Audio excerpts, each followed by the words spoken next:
Allahümme salli ala Muhammed ve ali Muhammed. Bismillahirrahmanirrahim. Ve sallallahu ala seyyidina Muhammed ve alihi tahirin. Selamun aleyküm əziz izləyicilər. Xoş gördük sizləri. Allah ibadətlərinizi, itaətlərinizi bu Ramazan ayında sizlərdən və bizlərdən ali dərəcədə qəbul eləsin inşallah. Əzizlər, bu ay səxavətli aydır və infaq etmə ayıdır. Bu ayda biz çoxlu infaq etməliyik, səxavətli olmalıyıq. Digər aylarda əgər səxavətli idisə, bu ayda daha çox səxavətli olmalıyıq ki, insanlara biz maddi və mənəvi dəstək olmalıyıq. Ramazan, əzizlər, azlıq ayı deyil. Ürəyin yumuşalma ayıdır ki, biz bu ayda çox ailələrə üz tutmalıyıq. Bəlkə evlərində, iftarlarında bir şey yoxdur.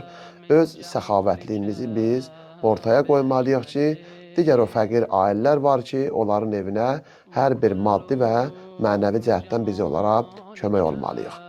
Ramazan süfrələrin artdığı, amma qəlblərin açılmalı olduğu bir aydır. Bu ayda biz öz qəlbimizi Allahla açmalıyıq, münacatlarımızı möhkəmləndirməliyik.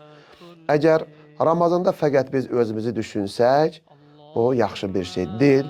Demək hələ bu ayın ruhunu biz anlamamışıq ki, insan fəqət Ramazan ayında özünü düşünə bilməz.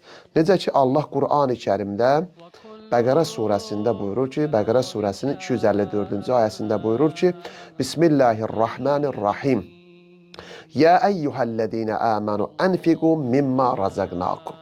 Ey iman gətirənlər, sizə verdiyimiz ruzidən infaq edin. Əgər Allah bugün bizə bir ruzi qapısı açıbsa, bizə bir nemət veribsə, biz o nemətin müqabilində şükraniyyətimizi bildirməliyik və digər möminlərə də, digər fəqir ailələrə də olsa biz əlimizdə olan köməkliyi əsirgəməməliyik.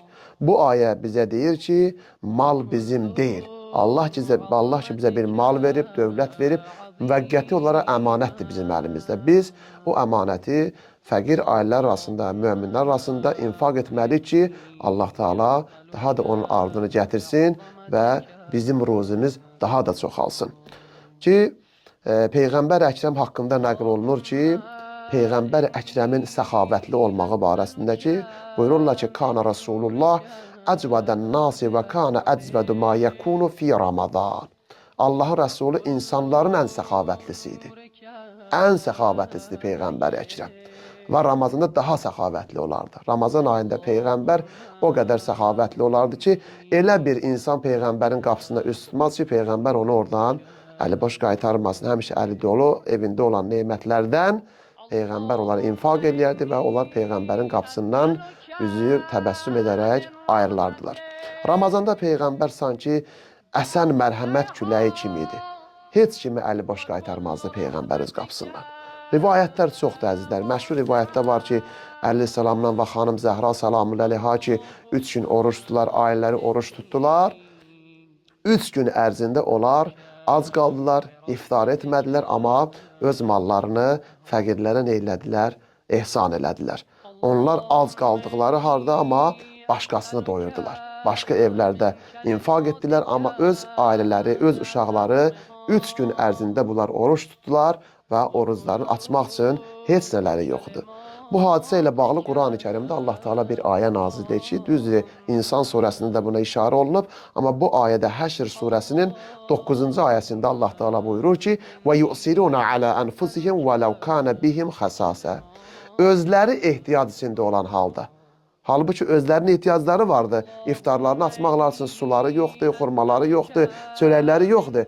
Amma o halda istisna olaraq özləri ehtiyac içində olsalar belə, başqalarını özlərindən üstün tutdular.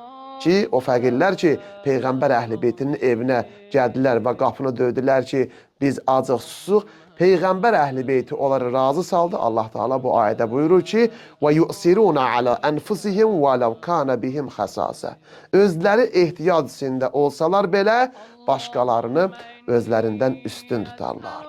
Bu, səxavətliyin nə edir?